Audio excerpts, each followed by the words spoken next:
Benvenuti nel mio canale. Abbiamo una scheda di una lavastoviglie Bosch. Il problema di questa scheda, che comunque dei componenti sono saltati, ed è scattato il differenziale e quindi il circuito è rimasto aperto, perché comunque, ragazzi, se vedete questa scaldatura vicino al condensatore azzurro, si sono bruciate anche le piste. Quindi ora andiamo a rimuovere il dissipatore, perché comunque sotto il dissipatore ci abbiamo l'integrato, e facciamo un controllo di che cosa è successo. Di questa scheda abbiamo il pin, diciamo, più sporgente è la terra, il centro è il neutro, il primo è la fase, neutro, terra. Ok, trasformatore, diodi di conversione alternata corrente continua. Abbiamo l'IC TNY, è un TNY 264GN, è un 264GN SMD, ragazzi. GN significa che è SMD, PN sarebbe che escono i piedini sotto la scheda e va saldato sotto la scheda. SMD invece è GN. Questa è la differenza fra PN e GN. Questo è un regolatore di tensione 7805, dove da questo condensatore livella una tensione dai 13 ai 14 volt che entra sul primo piedino, e il terzo piedino, perché comunque al centro non è connesso, ma il negativo è questo, ragazzi: positivo in entrata, positivo in uscita. Su questo regolatore entra alle 13-14 volt ed escono 5 volt, che poi vanno nella logica, diciamo, della gestione del processore, che diventa, attraverso delle resistenze, viene anche ridotta la tensione per il processore. Anche in questo caso, come qui abbiamo l'IC e qui abbiamo un altro componente, che ora andiamo a rimuovere il dissipatore e vediamo. Prendiamo una pinza, infatti, e come possiamo vedere abbiamo anche una bruciatura su questo lato del dissipatore. Abbiamo una bruciatura. Ok, allora mettiamo da parte il dissipatore e iniziamo il test, ragazzi. Prendiamo il multimetro e andiamo nella scala della continua, ragazzi. Andiamo a vedere se abbiamo un corto. Allora, come prima cosa andiamo a controllare il TNY 264GN. Abbiamo 70 ohm. Abbiamo una continuità, ragazzi. 70 ohm, ma abbiamo una continuità. Andiamo a vedere se su drain e source abbiamo un corto e non abbiamo nulla. Sul condensatore SMD non abbiamo corto. Quindi ora andiamo nella scala diodi, stessa procedura. Drain e source. Nulla. Invertiamo i puntali. Abbiamo 543 millivolt. Abbiamo 500. Cos'è che qui dovrei avere un valore molto più alto, ragazzi. È un valore basso, quindi abbiamo un corto sulla scheda. Per il momento lasciamo stare il TNY, andiamo avanti. Andiamo a controllare il regolatore, negativo, positivo, abbiamo giunzione. Uscita, abbiamo 900, 1000, quindi abbiamo un'anomalia. Andiamo sui diodi, abbiamo giunzione, non abbiamo nulla. Abbiamo giunzione 500 millivolt. Viceversa, come abbiamo visto, non abbiamo nulla, ragazzi, su questo, e non dovremmo avere nulla neanche su questo. Quindi i primi diodi non abbiamo un problema. Andiamo su questo diodo, abbiamo giunzione, viceversa abbiamo la scarica dei condensatori. Ora, perché comunque abbiamo il condensatore vicino e quindi ci dà un valore anche viceversa. Andiamo su questo MOSFET, abbiamo giunzione, abbiamo l'attivazione, invertiamo i puntali, non abbiamo nulla e non abbiamo nulla. Quindi sul MOSFET non abbiamo nessun problema, ragazzi. Andiamo su questo diodo che è un S2M, ragazzi, comunque sarà un diodo di alta tensione. Abbiamo cortocircuito sul primo diodo, un F5, l'altro diodo che abbiamo S2M F5. Andiamo a vedere l'F5. Abbiamo anche un corto, ragazzi, e infatti è dove? Sulla parte che abbiamo una bruciatura sul condensatore. Ora andiamo a controllare. Questo deve essere, ragazzi, un PWM, una cosa del genere. Comunque ha l'alta tensione, i piedini più grandi sono l'alta tensione bassa tensione, poi ci sarà dentro il MOSFET, ci sarà di più di un componente all'interno. Andiamo a vedere sui due piedini, abbiamo cortocircuito, abbiamo un valore, abbiamo giunzione, viceversa, abbiamo un valore, abbiamo sempre 53 ohm, ma comunque me lo segna come corto, abbiamo un valore e non abbiamo nulla. Se andiamo vicino a questi condensatori qui, ragazzi, separano, diciamo, il positivo dal negativo, viceversa, dal negativo al positivo, idem. Tutti questi qua sono diodi anche questi, ragazzi. Ora controlliamo sia i condensatori, quei marroncini, controlliamo anche i diodi e l'altro condensatore. Abbiamo un corto, non abbiamo nulla. Può essere anche perché comunque le piste sono interrotte, ragazzi. Andiamo sull'altro, abbiamo corto, andiamo sul diodo, abbiamo corto, 48 ohm, ragazzi, non dovrei avere niente. Idem, abbiamo giunzione al diodo, quindi iniziamo già una parte, abbiamo corto, abbiamo giunzione. Abbiamo corto, invertiamo, parte la giunzione ma ci dà ancora un corto. Andiamo sull'altro condensatore. Abbiamo nulla, ragazzi, il valore del condensatore, che poi c'è la giunzione del diodo. Ok, allora, come prima cosa, ragazzi, voglio rimuovere questo condensatore. Questa è una resistenza di 100 ohm, marrone, nero, marrone, dorato. Dovrei avere, andiamo in ohm, dovrei avere 100 ohm. 98,8 c'è il dorato, è il 10% di tolleranza, quindi ci siamo, ragazzi. Il problema non è la resistenza, perché la resistenza è stata sostituita, anche perché, ragazzi, questa scheda sto notando che ci sono delle piste rifatte, quindi mi fa capire che è stata già fatto un tentativo di riparazione ma non è andato a buon fine. Poi questo qui, ragazzi, è il trasformatore primario secondario, che poi lo andiamo anche a controllare con il blue ring, ragazzi, che ci dice lo stato del trasformatore, se è messo bene o è in cortocircuito. Questo poi lo andiamo a verificare, perché lo andiamo anche a smontare, visto che comunque il tentativo di riparazione c'è stato e sono saltati altri componenti e sono saltate anche le piste. Allora io, come prima cosa, ora, ragazzi, voglio disaldare questo componente qua, che il suo codice ora è FSB 504 50 TB2. Ora lo andiamo a rimuovere, infatti è stato già sostituito, me ne accorgo dalle soldature, quindi qui ci hanno già messo le mani. Ora attendiamo che arriva a temperatura il saldatore e iniziamo a rimuovere per vedere se il corto persiste o magari lui è salvo. Ora bisogna vedere, se lo disaldiamo è meglio, e poi controlliamo il resto, se è ancora in corto oppure no. E questo è il componente. A occhio, ragazzi, il componente non è scoppiato. Ora vediamo un po'. Nella scala della continua è questo. Abbiamo corto, ragazzi.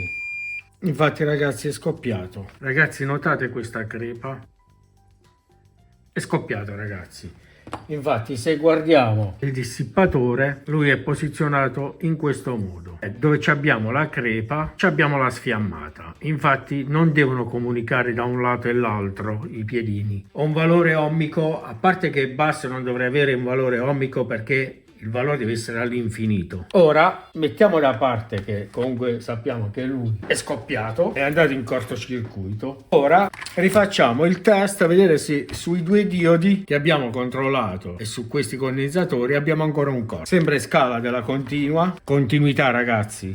Andiamo a vedere. Infatti il corto, ragazzi, è sparito ed è sparito. Anche sul diodo, ragazzi, avevamo continuità, se vi ricordate. Il corto è sparito. Andiamo a vedere qui. Abbiamo ancora un corto su questo diodo, ragazzi. È naturale, secondo me, ragazzi, uno dei due sarà in corto, non penso tutti e due. Quindi penso che è più questo che è andato in corto, e questo è buono. Ora disaldiamo il condensatore e andiamo a togliere questo diodo. Allora, il condensatore è questo qui. Ora gli diamo un po' di stagno. Questo è un condensatore 305 volt B32922. Andiamo a vedere nella scala dei condensatori. 182 nanofarad, ragazzi, 182 nanofarad. Lui sarà un 220 nanofarad, ragazzi, però visto che comunque ha preso una bella botta, si vede anche sotto, ragazzi. Questo glielo sostituiamo anche. Ora vediamo che comunque abbiamo una visione molto migliore. Ora torniamo nella scala della continuità. Infatti abbiamo ancora corto su questi due, ragazzi. Togliamo questo e vediamo se il corto persiste, anche perché ci sono delle piste, ragazzi, che sono da ripristinare, che ora poi con il microscopio andiamo a vedere per bene la pista da ripristinare qual è, perché ora è da pulire e poi da verificare per bene. Ora spostiamo e gli mettiamo un po' di flussante. Anzi, ragazzi, prima di tutto, visto che non c'è una sigla, andiamo a vedere qual è l'anodo e qual è il catodo, perché sulla scheda non è segnato. C'ha una barrettina il diodo. Il catodo è qui dove c'è la riga. Questo diodo qui sopra c'ha una striscia non colorata, ragazzi, si vede che c'è una riga incavata sopra, quindi è il negativo. Questo è il positivo, negativo, anodo, catodo. Ora andiamo a disaldarlo. Ok, è venuto via, ragazzi. Ora lo andiamo a controllare. Scala della continuità. Sentite 0, ragazzi, è in corto il diodo. Il diodo non deve essere in corto, ragazzi. E ora controlliamo l'altro se è in corto. Anche l'altro, ragazzi, è in corto. Anche lui ha una polarità, ragazzi. Tutte e due hanno il negativo dallo stesso lato, ragazzi. Non ci possiamo sbagliare. Il negativo è da questo lato, ragazzi. Qui abbiamo una riga anche. È da questo lato questa riga. Vedete questa riga qui? Quindi tutte e due i diodi hanno tutte e due il negativo da questo lato qua. Non ci possiamo sbagliare, ok? Andiamo a rimuovere l'altro diodo. Basta andare da un lato e l'altro, gli mettete un po' di stagno, andare da un lato e l'altro e si risolve molto facilmente, ragazzi. Ora, sempre scala della continua, infatti, ragazzi, è in cortocircuito. Lo mettiamo da parte. Ora diamo una pulita con l'alcol isopropilico. Abbiamo dato una pulita, ora si vede meglio che la pista è bruciata, ragazzi. Gli ho tolto il nero. Ora vediamo su queste due piste e su queste due dove stavano i due diodi se abbiamo ancora cortocircuito. Una pista è sparito il corto e sull'altra pure, ragazzi. Quindi il corto è sparito, ragazzi. Ora andiamo a controllare su questo condensatore. Faccio vedere. Abbiamo il processore, abbiamo questo condensatore. Se abbiamo un corto al processore, ragazzi, questa è una memoria, quindi tutto il lavoro è inutile. Ma se non togliamo il corto, dopo abbiamo confusione di valori e quindi non ci rendiamo conto. Magari lui è buono e lo buttiamo. Quindi ora andiamo a vedere. Se abbiamo un corto, ragazzi, qui non possiamo fare più niente. La scheda è da sostituire. Se non abbiamo un corto, si può andare avanti con la riparazione. Sempre nella scala della continuità. Primo condensatore, non abbiamo corto. Secondo condensatore, non abbiamo corto. Non abbiamo nulla. Sui MOSFET o TRIAC, ora non so il codice, non abbiamo nulla. Ragazzi, il corto non ce l'abbiamo sul processore. Andiamo sul piedino. E il piedino 3742, non mi ricordo bene, non abbiamo neanche cortocircuito, quindi il processore è integro, ragazzi. Ora andiamo a visualizzare di nuovo. Niente, il corto è sparito, ragazzi. Infatti, ragazzi, su questi due piedini sarebbe il secondo e il terzo. Avevamo continuità prima di rimuovere i diodi, di rimuovere anche lui. Ora, ragazzi, non abbiamo più continuità. È sparita la continuità. Ora andiamo nella scala diodi e vediamo la sua giunzione. Abbiamo 541, questa giunzione è buona. Qui abbiamo un'anomalia, questa giunzione è buona. Ora andiamo fra questi due piedini, secondo e terzo. Non ho nulla, vediamo la giunzione che ha, sempre secondo e terzo. Niente, il TNY, ragazzi, è buono. Però, ragazzi, visto che comunque è andato in corto tutto il sistema, comunque, ragazzi, è stata riparata 2 volte. Ora bisogna vedere, riparando la scheda, la tensione che deve erogare, se tutto... Però visto che ha preso già 2 botte, ragazzi, questo qui ha preso già 2 botte, io glielo sostituisco, ragazzi. visto che comunque devo acquistare quei componenti, acquisto anche questo. Se poi ragazzi non avete il TNY264GN, il sostituto 264, il sostituto è il 268 sempre GN, TNY268 è compatibile con il 264 GN. Ora vediamo con il Blue Ring se questo trasformatorino è in buono stato. Sempre meglio ragazzi controllarlo. Gli diamo un po' di stagno al trasformatore. Questo qui è il trasformatore dove ci sono i 3 piedini e il secondario dove ci sono 2 piedini e il primario. Ora andiamo a sfruttare il Blue Ring. Gli mettiamo il positivo e negativo sulla parte primaria. Guardate, tutti i LED sono accesi ragazzi, tutti i LED sono accesi, indica che il trasformatore è in ottimo stato. Se si accendevano solo i LED rossi significa che il trasformatore è in corto. Se si accendevano solo i LED arancioni, rossi fino arancione nella scala a salire,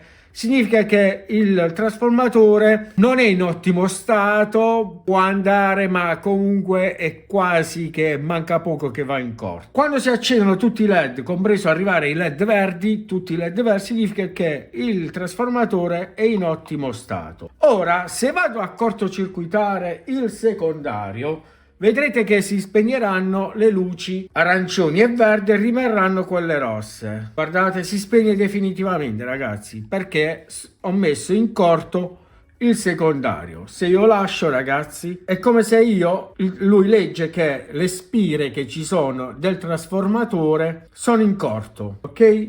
Automaticamente lui non accende proprio. Appena lascio, comunque il trasformatore è in ottimo stato. Ragazzi, per testare i trasformatori, questo Blue Ring, ragazzi, va benissimo, perché molte volte perdiamo la testa sulle schede per i componenti, testiamo i componenti e magari abbiamo il problema proprio al trasformatore. Quindi è sempre utile avere questo Blue Ring. Io ho comprato solo la schedina e poi gli ho messo io questo.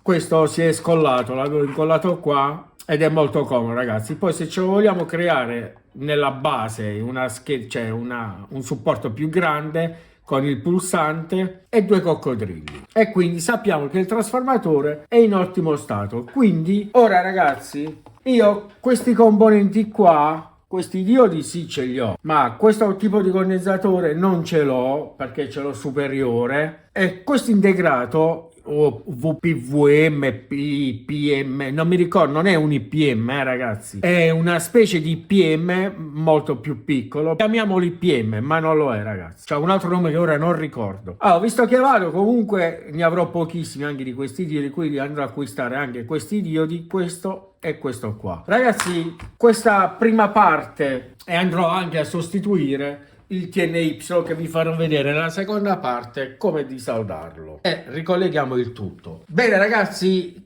in questa prima parte era giusto per capire i problemi che ci stanno su questa scheda della Bosch di una lavastoviglie. Nella seconda parte faremo vedere il montaggio e diamo alimentazione. Bene ragazzi, se vi è piaciuto questo video, un bel mi piace, iscrizione al mio canale, che iscriversi ragazzi è gratis, e cliccare sulla campanellina in modo che quando io pubblico un video vi arriva la notifica. E se volete sostenere questo canale ragazzi, potete anche abbonarvi, perché comunque c'è un lavoro dietro ragazzi, alla mia seconda parte di questo video lavastoviglie Bosch. Da Mario Tech, ciao!